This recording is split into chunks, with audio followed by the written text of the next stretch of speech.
अस्सलाम वालेकुम। सॉरी आपी, आज मैं टाइम पर नहीं आ सकी तो आपको खाना बनाना पड़ा।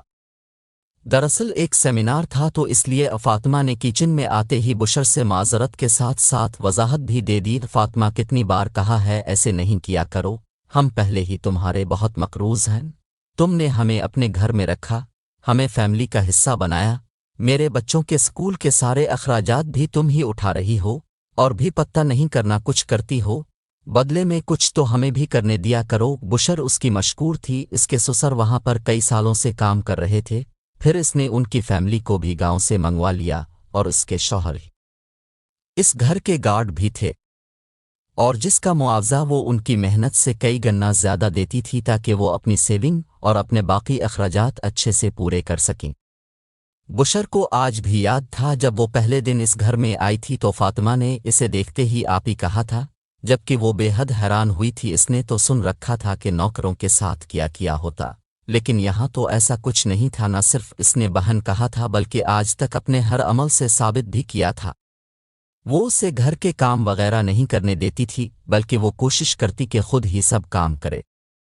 आज भी फातिमा को वापसी पर देर हो जानी थी, इसीलिए इसने बुशरा को कॉल करके कह दिया था कि वो खाना बना दे, वरना खाना तो फातिमा हमेशा खुद बनाती थी, न सिर्फ अपने लिए बल्कि इन सब के लिए भी। अक्सर अगर कोई मजदूर घर आ जाता, उसने कभी उन्हें बगैर खाना खिलाए नहीं जाने दिया था। वो जब भी कभी अपने लिए कुछ खरीद के लाती, साथ में बुशरा और उसके बच्चों की भी चीजें जरूर होती। उसने कभी उन्हें अपनी उतरन ना दी थी, बल्कि हमेशा नया जोड़ा ही दिया था। बुशरा को उसे देख के हमेशा वो हदीस याद आ जाती कि हज़रत अबू ज़र गफ़ारी रज़ी अल्लाह अन्हु बयान करते हैं कि हुज़ूर नबी अकरम सल्लल्लाहु अलैहि वसल्लम ने फरमाया, तुम्हारे ग़ुलाम भी तुम्हारे भाई हैं जिन्हें अल्लाह ताला ने तुम्हारे मातहत किया है। सो जो तुम खुद खाते हो उन्हें भी वही खिलाओ और जो खुद पहनते हो उन्हें भी वही पहनाओ। सही बखियर आपी। अब जानती हैं ना मुझसे ये एहसान की बातें न क्या करें। हम इंसान कभी भी एक दूसरे पर एहसान नहीं करते, बल्कि अल्लाह सुब्हाना व तआला हमें सिर्फ वसीला बनाते हैं एक दूसरे की मदद का। अब बताएं, क्या आप सलीम भाई और रहीम बाबा मेरी मदद नहीं करते? किया आप लोगों ने जैसे मेरा साथ दिया, इसके लिए मैं हमेशा आपकी और उससे पहले भी अपने रब की मशकूर हूँ कि इसने मुझे अकेला नहीं छोड़ा, बल्कि अब जैसे खूबसूरत लोगों को मुझे अता किया। वो जब भी बोलती थी बुशर हमेशा उसकी बातों में खोसी जाती। इतना मीठा लहजा, ऐसा खूबसूरत अंदाज, इसकी हर बात अल्लाह सुब्हाना व तआला से शुरू होती थी और उन्हें के शुक्र पर ख़त्म। इसे देखते ही वो हमेशा माशिकल्लाह कहती थी, और अब तो उसने भी उन्हें अपने रंग में रंग डाला था। अब वो भी माशिकल्लाह से पर्दा करती थी और उनके बच्चे भी इसी से तरबियत ले रहे थे। उन्होंने इससे मजीद बहस का इरादा तर्क किया। बातों के साथ साथ वो खाना भी लगा चुकी थी। अच्छा, हम सब ने खाना खा लिया है, बस तुम और वो आलियान के मिस्टर साइलेंस रह गए हैं। जी आपीते कहे, इसने उन्हें कहा और एक नज़र सामने देखा जहां से वो आ रहा था। खामोशी से नहर झुकाए वो उसी तरफ आ रहा था। इसे देखते ही बुशर ने पलो चेहरे पर लिया और वहां से निकल गए। उसने एक नज़र भी उठाकर नहीं देखा था कि कोई अभी वहां से गया भी है। वो ऐसा ही था, खामोश और पर असरार सान। सब उसे खामोश कहते थे, लेकिन न जाने क्यों फातिमा को वो पहेली सा लगता था जिसे शाहिद ही वो सुलझा पाए कभी। वो आकर कुर्सी घसीटते हुआ बैठ गया और फातिमा भी इसके सामने वाली कुर्सी पर बैठ के इसकी प्लेट में खाना निकालने लगी। दोनों ने खामोशी से खाना खाया। खाने के बाद वो बाहर लान में चला गया। फातिमा ने चाय बनाई और वहीं चली गई। आज वो इसे कुछ परेशान सा लग रहा था। उसने इसे चाय पकड़ाई और लान में इसके सामने चेयर पर बैठ गई। वो वक्फे वक्फे से इसे ही देख रही थी। फिर बात का आगाज उसने खुद किया, घर में सब कैसे हैं? ठीक हैं। इतना कहते ही वो दोबारा खामोश हो गया और इसे भी समझ ना आई कि क्या बात करे। बाबा चाहते हैं कि अब मैं शादी कर लूं। वो एक लम्हे को ठटकी, लेकिन फिर वो फौरन संभली। माशाअल्लाह, बहुत अच्छा सोचा अंकल ना। फिर लड़की ढूंढना शुरू की उन्होंने। मैं देखूं? उसने खुशी से पूछा और ऑफर भी कर दी। उसने चंद लम्हे इसे अजीब नज़रों से देखा कि उसने नज़रें ही फेर ली। लेकिन मैं अपनी मामा का ख्वाब पूरा करना चाहता हूँ, वो तुम कर चुके हो। وہ چاہتی تھی تمہاری مجھ سے شادی ہو تاکہ میں زمانے کے گرم سرد سے بچ جاؤں تو میں محفوظ ہوں، اور اب تو ماشکللوا سے مجھے لیکچرار کی گورنمنٹ جاب بھی مل گئی ہے۔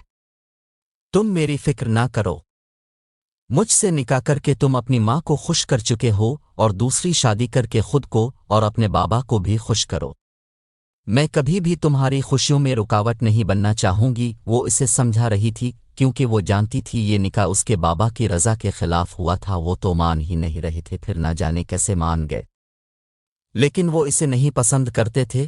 کچھ دن پہلے ہی انہوں نے کال کی تھی اسی اور اسے کہا تھا کہ اسے اس رشتے سے آزاد کرے، پھر سمجھائے کیونکہ وہ اپنے بیٹے کو زبردستی کے رشتے کو کھینچتے نہیں تھے دیکھ سکتے، اور وہ خود بھی تو یہی چاہتی تھی کہ وہ ہے کی طرح ہنسے بولے جیسا وہ بچپن میں تھا، اور یہ سب شاید اس کی دوسری شادی سے ہی ممکن تھا۔ جی بہتر، اس نے خاموشی سے اس کی بات سنی اور وہاں سے نکل گیا، اور کچھ ہی دیر میں وہ گھر سے چلا گیا تھا۔ نہ جانے اب اس کی واپسی کب ہونی تھی، دوسری شادی سے پہلے آباد میں شاہد کبھی نہیں، لیکن وہ مطمئن تھی اپنے فیصلے سے، وہ زبردستی کے رشتوں کی قائل نہیں تھی۔ آج پھر وہ اس گھر کے در و دیوار پر چسپاں ان تصاویر کو غور سے دیکھ رہی تھی جو اس کے ماما بابا کی تھی۔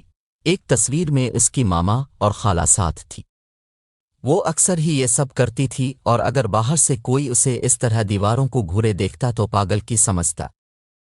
تصاویر دیکھتے اسے اپنی خالہ کی بات یاد آئی، انہوں نے کہا تھا کہ تمہارے پیدا ہوتے ہی میں نے تو تمہیں انگوٹھی پہنا دی تھی، اور تمہاری ماں جو کہہ دیا تھا مریم تو صرف میرے اسد کی دلہن ہی بنے گی۔ وہ اکثر سوچتی تھی کاش خالہ نے ایسا نہ کیا ہوتا تو آج ان کا بیٹا خوش تو ہوتا۔ مریم وہ یہی سب سوچ رہی تھی کہ اسے اپنز نام انتہائی نرمی سے سنائی دیا۔ زال انگ جیسے ہی اس نے پیچھے موڑ کے دیکھا تو نام لینے والا اور کوئی نہیں بلکہ اس کا شوہر تھا، جس نے شادی کے 2 سال بعد آج پہلی بار اسے اس کے نام سے مخاطب کیا تھا، اور وہ بھی اتنے پیار سے۔ جی اس نے ڈرتے ڈرتے کہا، یہاں آؤ۔ کیا دیکھ رہی تھی؟ اتنی محبت سے پکارا گیا اور وہ خاموشی سے اس کے ساتھ چل پڑی۔ مجھے تم سے کچھ کہنا تھا، میں چاہتا ہوں کہ ہم پرانی ساری باتیں بھول کر ایک نئی زندگی کا آغاز کریں، تو کیا تم میرا ساتھ دو گی؟ اسے اپنے پاس صوفے پر بیٹھتی اس نے اتنی نرمی سے پوچھا، اور پوچھا بھی کیا، اور کس سے؟ وہ جو کبھی بھی اس کی کسی بھی بات سے انکار کر ہی نہیں تھی سکتی، اور اس کی توقع کے عین مطابق اس نے خاموشی سے کچھ بھی پوچھے بغیر ہاں میں سر ہلا دیا، اور اس نے اسے اپنے ساتھ لگاتے اس کا سر اپنے کاندھے پر رکھا۔ مریم تو اس قدر حیرت میں تھی، اسے لگا کہ شاید اس کا امتحان ختم ہوا، لیکن شاید یہ تو ابھی امتحان کی شروعات تھی۔